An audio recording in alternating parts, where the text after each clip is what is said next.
On the morning of June 17, 2009, chaos unfolded at the intercity bus stand in Cyanide. Outside the ladies' restroom, a restless crowd had gathered. Hours had passed since a woman had entered the washroom, but she hadn't come out. At first, people assumed she was taking her time. Then came the knocking, the shouting, the growing worry. Still, silence. As minutes turned into hours, tension filled the air.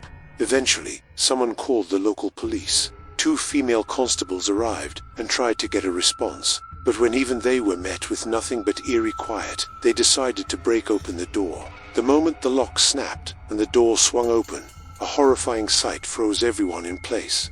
Lying motionless on the cold floor was a woman dressed in bridal attire. Foam trickled from her mouth, her lifeless body suggesting a tragic suicide.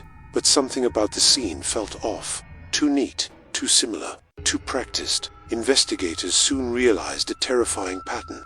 Since 2003, more than 20 women across Karnataka had been found dead in public washrooms under nearly identical circumstances, each wearing wedding clothes, each seemingly taking her own life. Could that really be a coincidence? Of course not, because behind these deaths was not fate or despair, but a monster hiding in plain sight. This is the story of one of India's most chilling serial killers, a man who didn't kill with a knife or a gun, but with trust and manipulation. A man who tricked women into ending their own lives, never realizing who their real killer was. His name would soon send shivers down the spine of the entire nation's Cyanide Mohan. Just 2 days earlier, on June 15, 2009, in a quiet village called Baramar, in Karnataka's Bantwal Taluk, a young woman named Anita Mulya, only 22 years old, left her home after writing a letter. In it, she said she was leaving willingly to start a new life with the man she loved, to marry him, and to build a future together. But at the same time, another young man from the same village, known as Ali, had also gone missing. Little did anyone know, these 2 disappearances would soon unravel one of the darkest and most twisted crime stories in Indian history. So when news broke that Anita Mulya had gone missing, the incident quickly spiraled into something far more dangerous. Certain extremist groups twisted the story, labeling it a case of love jihad, and within hours, violent riots erupted. The anger grew so intense that mobs even attempted to set the local police station on fire. The situation was spiraling out of control, and the pressure on the police was immense. To handle the crisis, Circle Inspector Nanjunda Gouda formed a special investigation team to look into Anita's disappearance. Their first priority was to find Ali, the young man rumored to have eloped with her. But just a few days later, to everyone's surprise, Ali himself appeared at the police station, frightened and desperate, begging for protection. He claimed that the villagers had turned against him, accusing him of running away with Anita. During questioning, Ali firmly denied knowing her at all. He said, "Sir, I have nothing to do with Anita. She ran away of her own will with someone else, not me.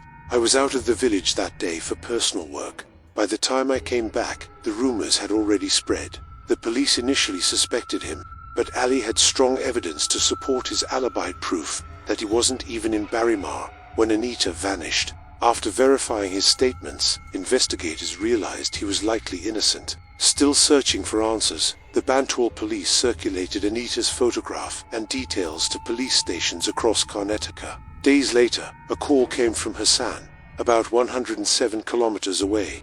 The Hassan police had discovered a woman's body in a public washroom, and the details eerily matched the missing woman's description. When Bantwal officers arrived to confirm, their worst fears came true. The dead woman was indeed Anita Mulya. The post-mortem report revealed that Anita had died after consuming cyanide. It appeared to be a suicide, but something about the case didn't add up.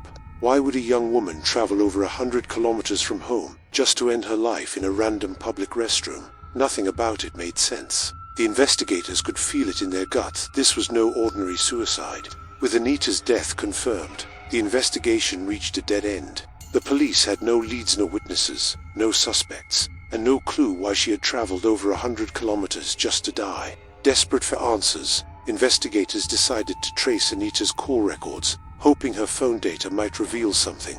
When the call details came in, one strange pattern stood out immediately.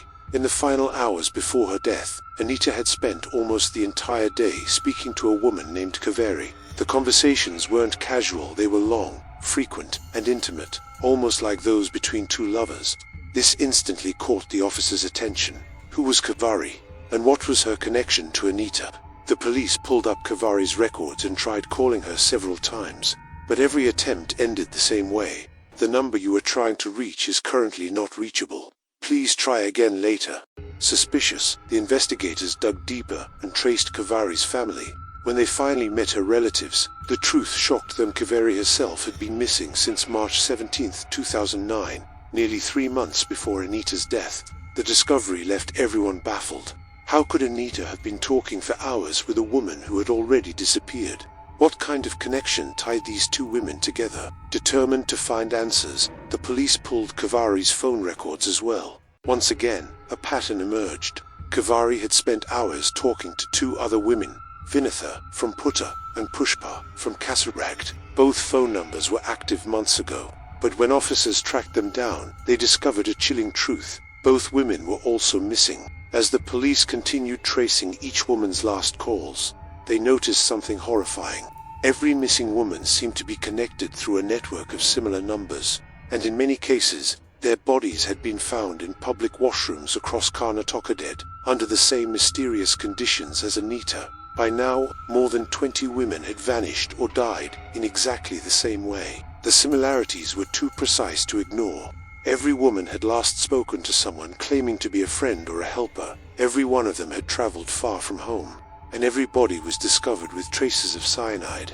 The chilling consistency made one thing clear. These weren't suicides, they were systematic murders. The investigators began treating it as a serial killing case, searching for a common link that connected every victim.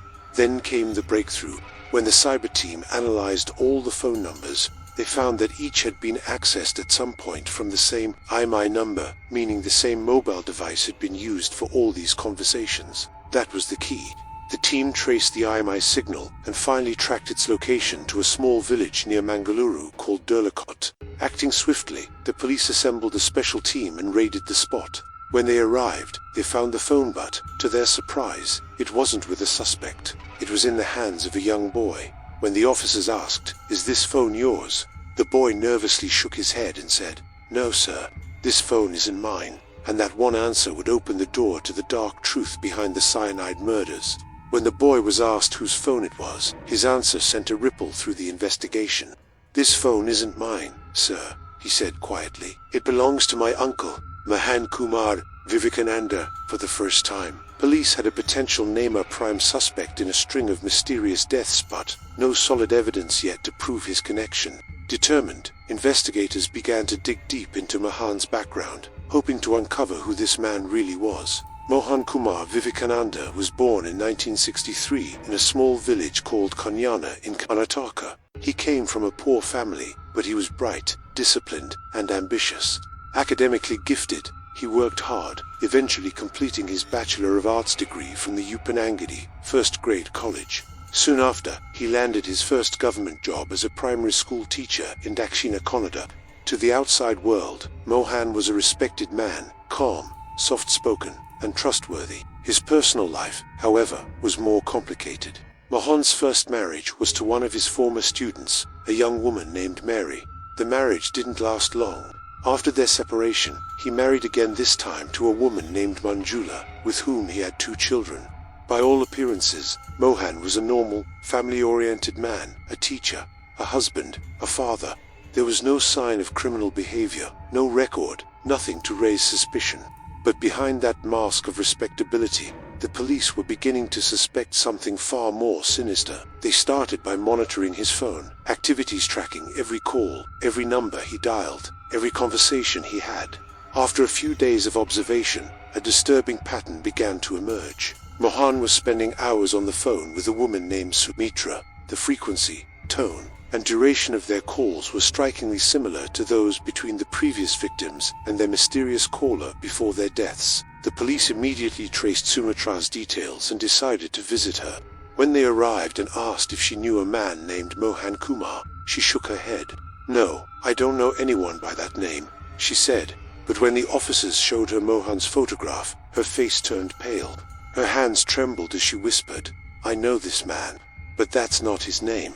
The man she knew had introduced himself under an entirely different identity. In that moment, everything clicked for the investigators. Sumitra was next on Mohan's list. She was the next woman he planned to manipulate, deceive, and ultimately kill.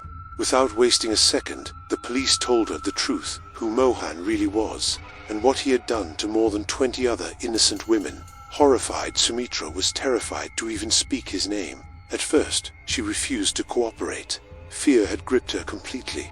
But when the officers pleaded with her, explaining that her help could prevent more women from dying, she finally agreed to assist in a covert police operation.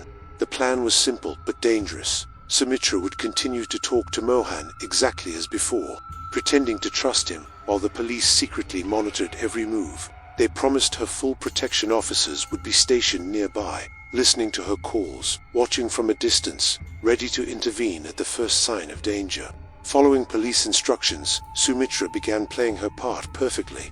Every day, she talked to Mohan just as she used to, pretending to trust him more and more. Over the next few weeks, Mohan's tone grew affectionate, persuasive, and soon, he convinced her to run away and marry him. Sumitra informed the police right away, and they were ready. The plan was simple. As soon as Mohan met her, they would move in and make the arrest. On October 21, 2009, Mohan called Sumitra and asked her to meet him at the local bus stand so they could elope. Sumitra arrived on time, her heart racing, pretending to be calm. Moments later, Mohan appeared, smiling, completely unaware that police officers were hiding nearby. As he approached Sumitra, officers surrounded him from all sides. In a matter of seconds, Cyanide Mohan was in custody. When they searched his pockets, the police made a chilling discovery: several capsules of cyanide.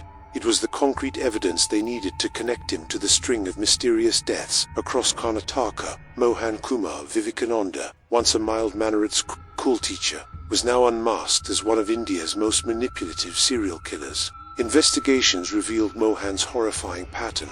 His targets were always women between 22 and 35 years old, usually from modest or struggling backgrounds, those who were rejected in arranged marriages or whose families couldn't afford dowries. Mohan would start by befriending them, talking sweetly, and learning every detail about their lives, their families, religion, struggles, and dreams. Once he knew enough, he'd shapeshift his identity to fit their world. Sometimes he pretended to be of the same caste or religion, sometimes a government officer, always someone too perfect to doubt. Over time, he would earn their trust completely. His charm was his weapon. He told them he didn't believe in dowry, that he was modern, understanding, and only wanted true love. Slowly, these women fell for him blindly. He made them believe that he was their escape, their future, their happiness. And once he was sure they would obey him without question, the game began. Mohan would tell them that his family would never approve of their marriage, that they had to run away to prove their love. He convinced them to steal a little cash and jewelry from home, so they could start a new life together. Before leaving, he made them write letters, saying they were leaving willingly and not to be searched for. Letters that would later make their deaths look like suicides. He would then take them far from home to a new town where no one knew them. There, he'd book a hotel room, spend the night charming them further, making them feel safe and deeply loved. The next morning, as they prepared to go to a temple to get married, he would tell them to leave their valuables behind for safety. At the bus stand, he'd act worried, telling them he feared they might have conceived after the night together and that it could ruin their plans. Pretending to care, he'd hand them a contraceptive pill, claiming it might cause nausea and should be taken in a washroom. Trusting him completely, the women would walk into a public restroom, lock the door, and swallow the pill anywhere. It was coated with cyanide. Within seconds, their breathing would stop. Mohan would wait outside, watching calmly until the noise of commotion confirmed his crime. Then he would leave quietly, collect their belongings from the hotel, and disappear, ready to hunt for his next victim. Because the victims were from faraway towns, their bodies often went unidentified. Locals assumed the deaths were suicides. Families, too afraid of social shame, kept silent, convincing themselves that their daughters had chosen a new life with someone they loved. And so, between 2003 and 2009, Mohan repeated his cruel ritual more than 20 times, each death hidden beneath the illusion of love. In 2013, the Karnataka High Court sentenced Mohan Kumar Vivekananda to death for his crimes. but in 2017, his sentence was reduced to life imprisonment. Today, he remains behind bars in Belagavi's Hindalga Central Jail, serving his life sentence. The case of Cyanide Mohan leaves behind a haunting message: trust is the deadliest weapon when placed in the wrong hands. Love can heal, but it can also destroy when built on lies. Before giving your heart to someone, think 100 times, because some people wear masks so convincing that even their victims never realize they're looking at a monster. What do you think was the punishment Mohan received truly enough for his crimes? Share your thoughts in the comments below.